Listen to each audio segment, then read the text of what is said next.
সাবেক সমাজ কল্যাণ মন্ত্রী নুরুজ্জামান আহমেদের ছেলে রাকিবুজ্জামান আহমেদ ভূমিহীন মানুষদের সরিয়ে প্রায় ৭০% জায়গা দখল করে গড়ে তুলেছিলেন ব্যক্তিগত পার্ক। এছাড়াও নিজের জন্য করেছেন আওয়ামী লীগ অফিস। সোমবার রেলওয়ের বিভাগীয় সহকারী ভূসম্পত্তি কর্মকর্তার নেতৃত্বে অভিযান পরিচালনা করে অবৈধ স্থাপনা উচ্ছেদ করেছে রেলওয়ে কর্তৃপক্ষ। জানা গেছে, পূর্বে তুষভান্ডার রেলওয়ে স্টেশনের পার্শ্ববর্তী উন্মুক্ত জায়গাটিতে এলাকার লোকজন অস্থায়ী দোকান বসিয়ে বিভিন্ন পণ্যের ব্যবসা করতেন। তাদের উচ্ছেদ করে প্রায় ৭০% জায়গা দখল করেন সাবেক মন্ত্রীপুত্র। এর আগে অবৈধ স্থাপনাটি উচ্ছেদের চেষ্টা চালানো হলেও সাবেক মন্ত্রীর প্রভাবে অভিযানে ভাটা পড়ত। রেলের জায়গা আমরা অবৈধভাবে খাইছিল, এই জন্য রেলের পক্ষ থেকে ভাঙি যায়।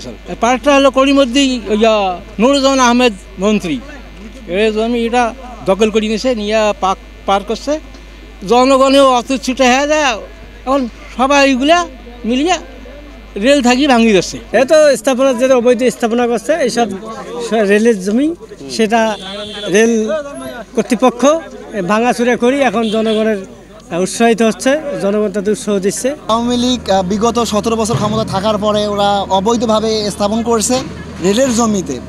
তাছাড়া আজকে আমাদের কালীগঞ্জবাসীর জন্য আনন্দের বিষয়, বড় আনন্দের বিষয়, যারা আমরা পলিটিক্সের সাথে সম্পৃক্ত ছিলাম বা সাধারণ মানুষের যারা আছে তাদের একটা আনন্দের বিষয় যে কেন এই অবৈধ পার্টি অফিসে আমার মতো ছেলেকে ওরা ভোর 4টা পর্যন্ত রাজশাহী মহাসমাবেশ থেকে ম্যাডাম জিয়ার যখন আমরা চলে আসি এই রাত 4টা পর্যন্ত এই অবৈধ পার্টি অফিসে আটক করে রাখছিল। স্বৈরাচারী হাসিনার যে পতন ঘটাছে তার প্রতিফলন আমরা আজকে সচক্ষে দেখতে পারছি।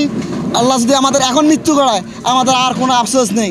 রেলওয়ে জায়গা দখল করে অবৈধ স্থাপনা নির্মাণের শুরুতেই সাবেক মন্ত্রী নুরুজ্জামান আহমেদকে চিঠি দিয়ে কাজ বন্ধ রাখতে বলা হয়েছিল বলে জানান রেলওয়ের বিভাগীয় ভূসম্পত্তি কর্মকর্তা। এইটা আগে সাবেক মন্ত্রী মহোদয় ওনার কৃষি লাইসেন্স ছিল, যে কৃষি লাইসেন্স ছিল, উনি কৃষি লাইসেন্সের শর্ত হচ্ছে কোনো স্থাপনা নির্মাণ করা যাবে না, কিন্তু উনি কৃষি লাইসেন্সের শর্ত ভঙ্গ করে স্থাপনা নির্মাণ করার কারণে আমরা ওনাদের কৃষি লাইসেন্সটা বাতিল করে দিই। 23 সালে বাতিল করে দিয়ে ওনাকে নোটিশ ইস্যু করি যে স্থাপনা সরাই নেওয়ার জন্য।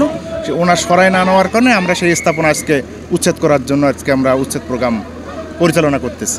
আমরা আজকে সারাদিনের মধ্যে যে সমস্ত বড় বড় স্থাপনা আছে আজকে বড় বড় স্থাপনাগুলোই আমাদের করার টার্গেট আর কি। আজকে আমরা তো বললাম যে আমরা বড় বড় স্থাপনাগুলো আজকে ভাঙবো আর কি, একদম প্রান্তিক যেটা যে গরিব মানুষ প্রান্তিক সেই সমস্ত আপাতত আজকে আমরা ভাঙবো।